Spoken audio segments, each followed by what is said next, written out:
Online lecture is system of medicine, concepts of electrohomeopathy, and restoring energy in electrohomeopathy, the new era of electrohomeopathy.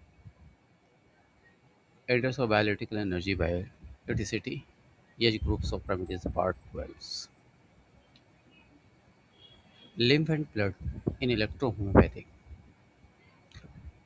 Lymph और blood electrohomoeopathy में क्या role है, इसके बारे में हम आज स्टडी करेंगे। In electrohomeopathy the lymphatic system and blood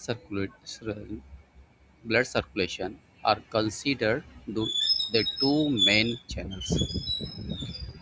हमारी बॉडी के अंदर lymphatic system and blood circulation या ब्लड सर्कुलेटरी सिस्टम कह लें, lymphatic circulation and blood circulation, ये दो मेन फैक्टर्स हैं, ये चैनल्स कर सकते हैं, responsible for the maintaining health.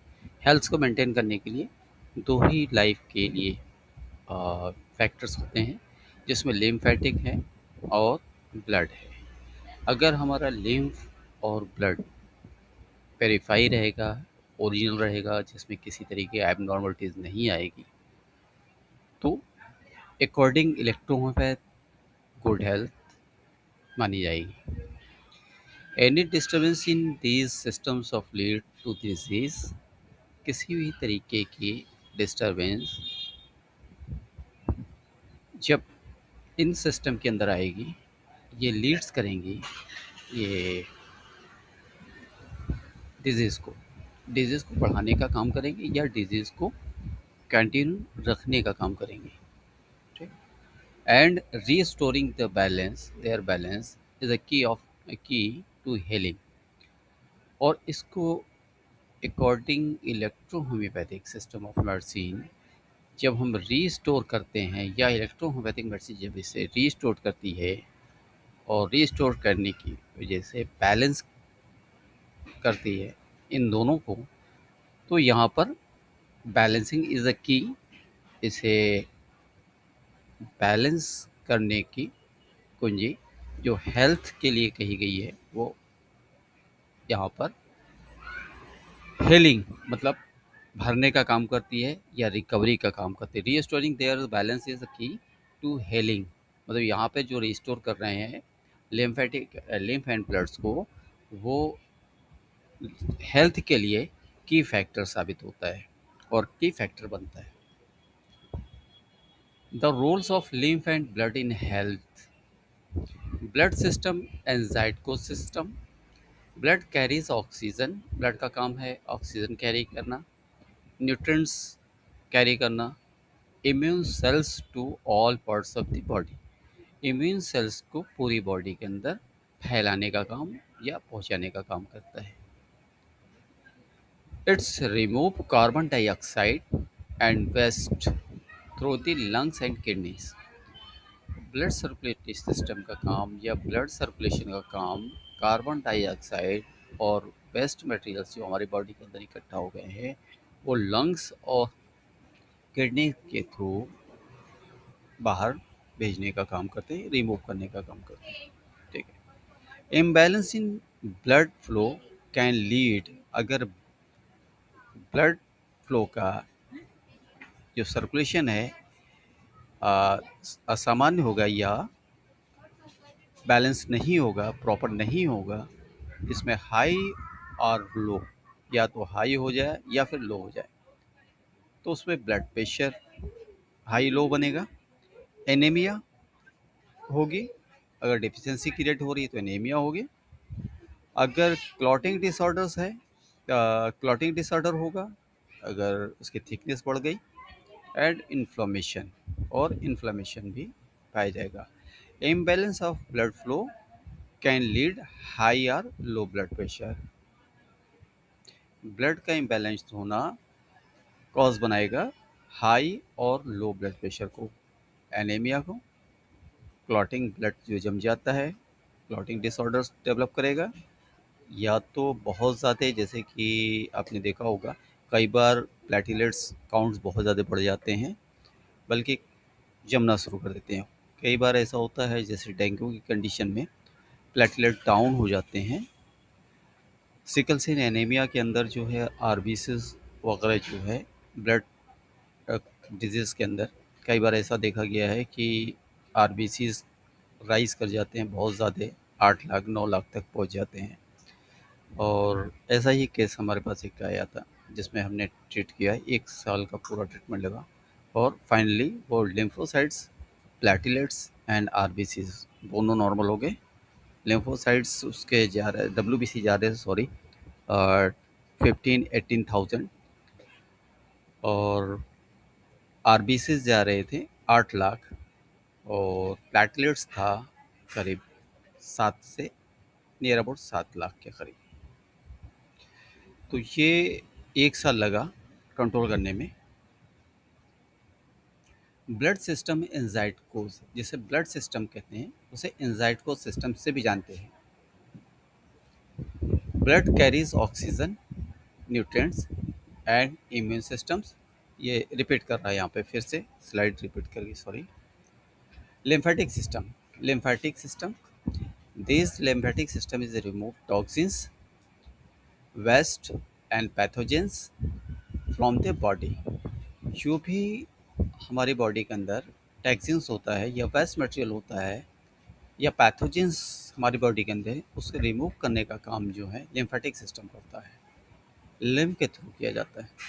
It's helps immune deficiency, और ये हेल्प करता, मदद करता है इम्यून डिफिशिएंसी को में बाय प्रोड्यूसिंग लिम्फोसाइट्स, और लिम्फोसाइट्स प्रोड्यूस करके, जिसे हम वाइट ब्लड सेल्स डब्ल्यूबीसी कहते हैं।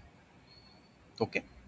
Lymph blockage can lead to swelling. Lymph का ब्लॉकेज होना कॉज लीड करता है, कॉज बनता है स्वेलिंग का, जैसे एडिमा होता है, इन्फेक्शंस हो सकता है एंड क्रॉनिक फैटिगो भी हो सकता है। Electrohomeopathic aims to purify both system, ensuring smooth circulation and detoxification. Ensure करता है, सुनिश्चित करता है कि जो सर्कुलेशन है वो स्मूथ हो और डिटॉक्सिफिकेशन बॉडी का कंटिन्यू बना रहे, या जो टॉक्सिक्स बॉडी के अंदर है वो डिटॉक्सिफाई हो जाए। How electrohomeopathic restore lymph and blood.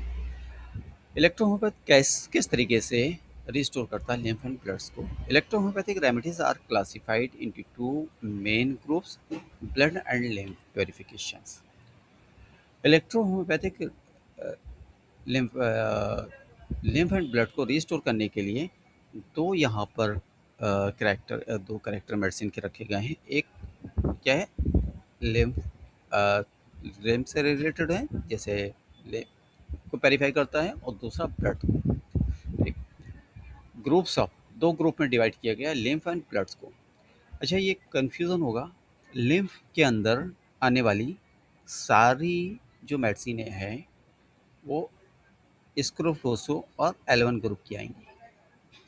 इसी तरीके से ब्लड सर्कुलेशन के अंदर आने वाली मेडिसिन, ब्लड प्योरिफिकेशन के लिए यूज़ की जाने वाली वो मेडिसिन आती है, वो एंजाइटकोज होती है। लेकिन उसके साथ साथ जो है कई जगह पे स्टडीज़ में आया है कि सी ग्रुप की मेडिसिन भी ब्लड प्योरिफिकेशन स्ट्रांगली करती है जब क्रॉनिक कंडीशन होती है। इसीलिए हम जब पेशेंट क्रॉनिक होता है तो सी ग्रुप की मेडिसिन यूज़ करते हैं, जिसमें टिश्यूज़ डैमेज होना शुरू करते हैं। तो उस कंडीशन में हम कैंसर ग्रुप की मेडिसिन का यूज़ करना शुरू कर देते हैं। जब बहुत ज़्यादा लिम्फ इन्फेक्टेड हो जाता है, ब्लड इन्फेक्टेड हो जाता है, तो दोनों को साथ में यूज़ करते हैं, इंक्लूड करके प्रैक्टिस जब मेडिसिन दी जाती है लिम्फ की और ब्लड की। और लिम्फ और ब्लड में अगर हम फिज़िकली देखते हैं किसी पेशेंट को मेडिसिन देना है, तो एक हम इसको फ्लोसो ग्रुप से देते हैं, जो बॉडी के चैनल्स में पाए जाने वाली लिम्फ्स, जैसे कि लीवर में अगर लिम्फेटिक सर्कुलेशन को देखना है मुझे, तो S5 को लेते हैं। और लिम्फेटिक वेसल्स की जो मेडिसिन है वो एल ग्रुप की है, जो उसके ग्लैंड्स पे काम करती है, लिम्फ नोड्स पे काम करती है। ठीक। इसी तरीके से लिम्फ और ब्लड को प्योरीफाई करने के लिए एको ग्रुप को जोड़ते हैं, लेकिन उसके साथ हम सी ग्रुप को, जब क्रॉनिक कंडीशन होती है तो सी ग्रुप को भी ऐड कर देते हैं, जिसमें हमें तेज़ी के साथ हीलिंग या रिकवरी मिलना शुरू हो जाती है। अभी जैसे कि ग्रुप में कुछ बार बार पोस्ट आ रही है, एक इंजरी की, एक एब्सेस था जिसका डायमीटर बहुत ज़्यादा था, वो रिकवरी के तरीके कल तक था। आज जो उसकी पिक्चर्स पड़ी है, तो उसे पेशेंट ने ज़ूम करके लिया है पिक्चर, जबकि कल की जो कंडीशन थी वो ड्राई दिख रही है, आज थोड़ी गीली भी दिख रही थी। वो साफ़ करके जो हम ऑयल बना के देते हैं अंदर डालने के लिए, वो लगाने के बाद ही उसकी पिक्चर उसने लिया है, जिसकी वजह से वो स्पॉट थोड़ा बड़ा आया है, जैसे देखने में लग रहा है कि कोई रिकवरी नहीं है। लेकिन कल तक की जो रिकवरी आपने देखा है, वो ज़ूमिंग नहीं थी, डायरेक्ट पिक्चर ली गई थी। ज़ूमिंग करने का मकसद हुआ है कि इंटरनल जो उसकी जो होल थे, वो रिकवर कर गए, इसको दिखाने की कोशिश किया पेशेंट ने। तो कहने का मतलब है, जब पेरिफेरी इतनी ज़्यादा एबनॉर्मलिटीज़ वहाँ पे डेवलप कर गई थी, तो उसके अंदर अगर आप चाहें लिखना चाहें तो इस मेडिसिन को लिख सकते हैं, ग्रुप में भी पड़ी हुई है। S1L1 और एनजाइड को उस ग्रुप की, और C5G का यूज़ किया गया है। अकॉर्डिंग कंडीशन हम A1 और A2 और G को हम यूज़ करते हैं। अगर हमें किसी चीज़ को शॉक करना है, उसको इन्फ्लेमेशन को अंदर लेना है, तो उसमें हम A2 का यूज़ करेंगे। किसी इन्फ्लेमेशन को ब्रस्ट करना है, तोड़ना है, तो वहाँ पे एनजाइड को 1 लेंगे। अगर किसी सर्कुलेशन में बैलेंस में काम करना है, तो वहाँ पे E3 लेंगे। तो इसके हिसाब से हम अपनी एनजाइड को ग्रुप की मेडिसिन को हम चेंज करते रहते हैं। ओके, अब आ जाता है सिस्टम और function. Blood purification in Zadko's group improves circulation oxygenation and removes impurities। इसका जो फंक्शन है ब्लड ग्रुप रेमेडीज एनजाइड का, यहीं पे बेस्ट इलेक्ट्रोहोम्योपैथिक रेमेडीज एनजाइड को 1, एनजाइड को 2 और एनजाइड को 3, एनजाइड को 4 भी लिख दिया गया है। ये जो लोग 4 यहाँ पे यूज़ कर रहे हैं, वो कॉम्बिनेशन में चला रहे हैं, जैसे कि S1 S2 S3 है, लेकिन उसका S7 भी बन गई है, 6 के बाद 7 आ गई। तो उसी तरीके से लोगों ने डाल रखा है, क्योंकि कुछ जगह पे हमें पढ़ने में आया, तो इसलिए एनजाइड को 4 को भी यहाँ पे ऐड कर दिया। एनजाइड को 4 एक्चुअली ये कॉम्बिनेटिव मेडिसिन है, लेकिन यहाँ पे 3 ही मेडिसिन का यूज़ किया जाएगा। ठीक है। Lymphatic purification lymphatic groups remove toxin, strengths immunity and prevent stagnations. Okay, जैसे कि लिम्फेटिक में भी 4 ग्रुप बना दिया गया है, लेकिन लिम्फ 1 और लिम्फ 2 मेन हैं, जिसे हम अपनी प्रैक्टिस में यूज़ करते रहते हैं। ये आगे आप नेट पे सर्च करोगे तो लिम्फेटिक 3, लिम्फेटिक 4 भी आपको सर्च में मिल जाएगा। ठीक है। लेकिन अगर हमारे पास लिम्फेटिक 1 है, तो हम लिम्फेटिक 2 भी बना सकते हैं। लिम्फेटिक 2 के अंदर हम S1L1 और A3 लेते हैं, जिससे लिम्फेटिक 2 बनती है। सिंगल रेमेडीज है lymphatic 1। Okay, blood remedies support heart health and blood circulation. Blood remedies का यूज़ जो होता है, वो हार्ट सपोर्ट के लिए होता है और ब्लड सर्कुलेशन के लिए। इसी तरीके से लिम्फ रेमेडीज का जो हेल्प होता है, वो detoxification and immune system strength के लिए, स्ट्रॉन्ग करने के लिए हम यूज़ करते हैं। Okay, treatments of blood lymphatic disorders with electrohomeopath. Conditions यहाँ पे है, जब हम ट्रीटमेंट देते हैं ब्लड डिसऑर्डर, लिम्फेटिक और ब्लड डिसऑर्डर का, तो उसमें इलेक्ट्रोहोमोपैथी का रोल यहाँ पे आप देख सकते हैं। कंडीशंस है हाई ब्लड प्रेशर, हाइपरटेंशन जिसे हम कहते हैं, उसमें ब्लड एंजाइट, ब्लड के अंदर है एंजाइट को 3 और स्क्रोफ्लोसो 5 हम देंगे। हाइपरटेंशन के अंदर, हाइपरटेंशन में क्यों S5 का यूज़ कर रहे हैं? S5 ये नर्व को भी, मोटर नर्व को भी, कंस्ट्रक्शन और रिलैक्सेशन को भी मेंटेन करती है। तो इसलिए जब भी कार्डियक प्रॉब्लम हो, ब्लड प्रेशर हाई हो रहा हो या लो की कंडीशन में कंटिन्यू हो, तो कार्डियक मसल्स को लो की कंडीशन में हम आरई के साथ देते हैं इंक्रीज करने के लिए। ओके, तो यहाँ पर हम एनर्जेटिको जो है, यहाँ पे कंफ्यूजन होगा, एनर्जेटिको में ही S5 को यूज़ किया गया प्लस आरई के साथ। एनर्जेटिको का जो फार्मूला है, ये कुछ साइड्स पे मौजूद है। एंजाइटो 2 का यूज़ किया है क्योंकि ब्लड के लो ब्लड प्रेशर, यहाँ पे एंजाइटो 2 यूज़ किया जा रहा है। एनर्जी को फॉर एनर्जी के लिए यूज़ की गई है यहाँ पर। Anaemia, weak blood productions, blood के है एनर्जेट को 3, एंजाइट को 1। हम एंजाइट को 1 जो है, अगर एनीमिया है तो बी के साथ हम ऐड कर देंगे तो कंप्लीट हो जाएगा। लो ब्लड प्रेशर है तो यहाँ पर भी हम एंजाइट को 2 के साथ हम डब्ल्यू यूज़ कर देंगे तो बेहतर रिजल्ट आएगा। एंजाइट को 2 के साथ हम हमेशा हम जी का यूज़ करते हैं ज़रूरत पड़ने पर। एंजाइट को 1, क्योंकि एंजाइट को 2 जो है वेनस सिस्टम की मेडिसिन है, एंजाइट को 1 आर्टेरियल सिस्टम की है, एंजाइट को 3 कार्डियक सिस्टम की है। तो एंजाइट को 1 जब यूज़ करना है तो इसके साथ हम पी का यूज़ करेंगे या डब्ल्यू का यूज़ करेंगे। और एंजाइट को 2 का जब हम यूज़ करना है तो यहाँ पर हम या तो जी का यूज़ करेंगे या तो डब्ल्यू का यूज़ करेंगे। इसी तरीके से अगर हम एंजाइट को 3 यूज़ करते हैं तो यहाँ पर हम आर ई या फिर डब्ल्यू का यूज़ करेंगे। ओके। लिम्फेटिक स्वेलिंग एडिमा जिसे कहते हैं, लिम्फ लिम्फेटिक 1 या लिम्फेटिक 2 का हम यूज़ करते हैं। लिम्फेटिक यू लिम्फ नोड पे है, लिम्फेटिक 2 ये इसके अंदर ब्लड भी आ गया, ब्लड सर्कुलेशन सिस्टम आ गया, लिम्फ सर्कुलेटरी सिस्टम हो गया। एडिमा के अंदर लिम्फ एंड ब्लड दोनों का कलेक्शंस होता है, इसलिए लिम्फेटिक 2 के अंदर जो है स्क्रोफलोसो 1, L1 और L2। इसमें ग्लैंड्स भी आ गई। ग्लैंड्स के अंदर जो ब्लड सर्कुलेशन है, लिम्फ सर्कुलेशन, उसको बैलेंस करने के लिए यूज़ किया जाता है। स्क्रोफलोसो 1 लिम्फ के प्रोडक्शंस को कंट्रोल करने के लिए किया जाता है। अगर लो है तो उसको हाई करता है, हाई है तो उसे नॉर्मल कंडीशन में मीन्स बैलेंस लेने के काम में करता है। इसीलिए जब अभी हमने ट्रीटमेंट दिया है, जो इंजरी आप देख रहे हैं, जो एब्सेस के बारे में आप लगातार एक पिक्चर्स आ रही है, तो उसके अंदर हमने S1 को लिया, L1 को लिया और यहाँ थोड़ा सा हम याद नहीं आ रहा है, एनजेड को 1 या एनजेड को 3 लिया। दोनों ही हम यूज़ कर लेते हैं अकॉर्डिंग कंडीशंस। अगर ऑक्सीजन की डिफिशिएंसी मालूम होती है और बोन्स को तोड़ना है और उसे जल्द सुखाना है, तो सुखाने के लिए हमें एनजेड को 1 की ज़रूरत पड़ती है, क्योंकि ये ऑक्सीजनेटेड ब्लड की सर्कुलेशन को नॉर्मल करके किसी भी ज़ख्म को जल्दी हेलिंग जल्द मतलब बहुत फास्ट हेलिंग करने का काम करता है। इसलिए हेलिंग के लिए जो है, जब भी हम फार्मूला बनाते हैं तो स्क्रोफलोस ऑफ 1 एनजाइट को 1 C5 और जी का यूज़ करते हैं। ओके।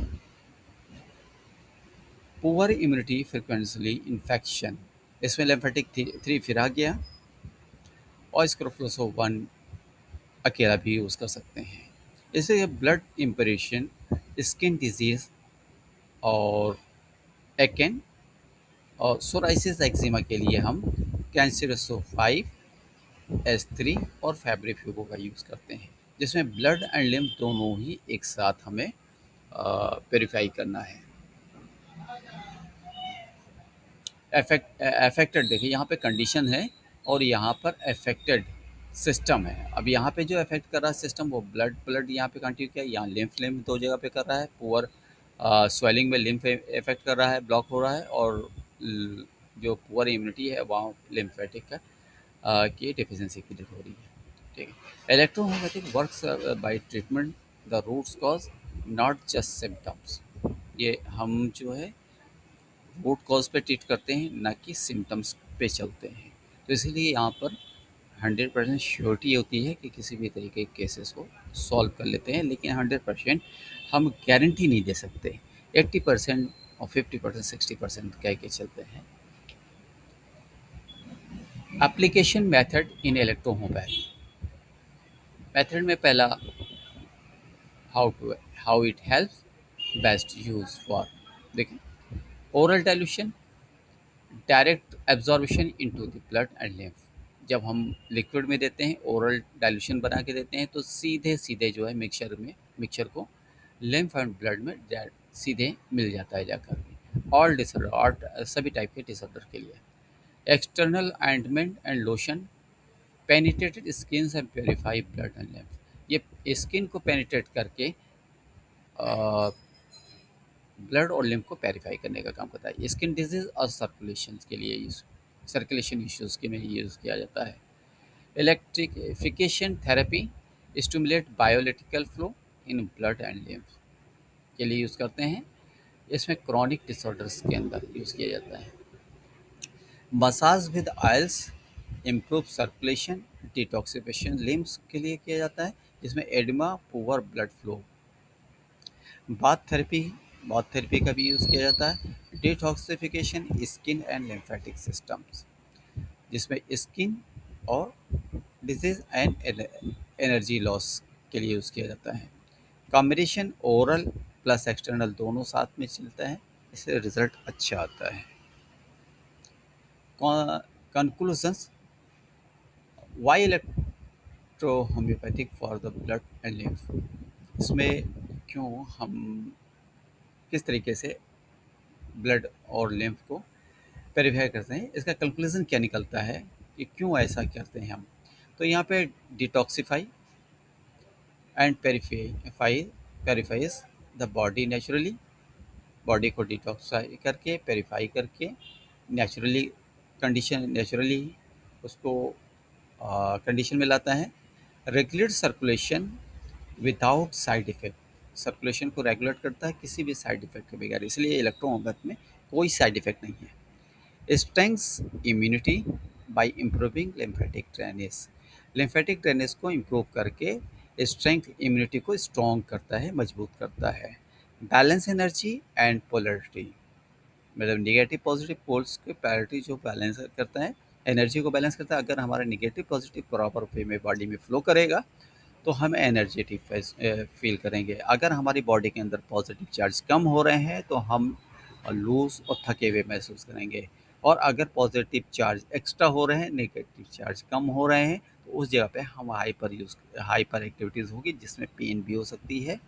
सर्कुलेशन बॉडी का ब्लड का फास्ट हो सकता है। प्रिवेंटिंग डिजीज रिक्वायर, जब हम किसी डिजीज़ को प्रिवेंट करने के लिए प्रोग्राम बनाते हैं तो बैलेंसिंग एनर्जी एंड लापोलिटी को हम मैनेज करते हैं, जिसमें प्रिवेंट कर सकते हैं, रोकथाम कर सकते हैं डिजीज़ को रिकरेंस के लिए, मतलब दोबारा फिर ना आए, या फिर जो डिजीज़ सर्वाइव कर रही है, या फिर पेशेंट जो अभी डिजीज़ से बाहर आ रहा है, पेशेंट जो रिकवरी हो गई है, उसके लिए हम बैलेंसिंग एनर्जी का यूज़ करते हैं। ठीक है, थैंक यू। आज का लेक्चर यहाँ पे कंप्लीट होता है। और